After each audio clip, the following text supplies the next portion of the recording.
Ang tiwala ay hindi basta-basta ibinibigayan. Kaya para sa akin, kapag may taong nagtiwala sa'yo, do your very best to protect that trust na binigay sa'yo. Imagine mo, hindi lahat ng tao pinagkatiwalaan yan. Tapos sa'yo nagtiwala, ingatan mo. Wag na wag kang gagawa ng aksyon na pwedeng masira ang tiwala na binigay sa'yo. Para sa akin, ang tiwala ay ginto. Higit na mas mahalaga kesa pera. Kaya kapag ibinigay sa'yo, make it sure na ingatan mo. I'm still waiting at the door where your footsteps touch the floor.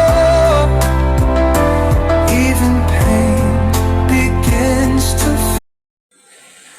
Good afternoon guys, maulang hapon guys. Ayan no, walang tigil ang ulan. Wala pa kanina. Ayan. Ayan siya.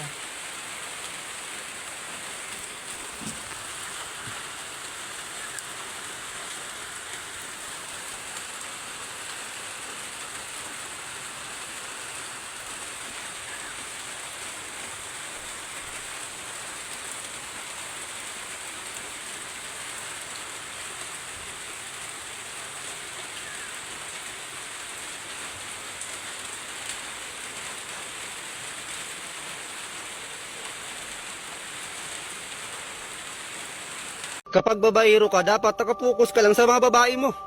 Huwag kang titigil mang babae hanggat hindi na mamagayang bayag mong hayop ka. Ha? Tuloy ang laban. Focus lang sa pambabae, huwag kang titigil hanggat nilumalaki ang tiyan mo. Ha?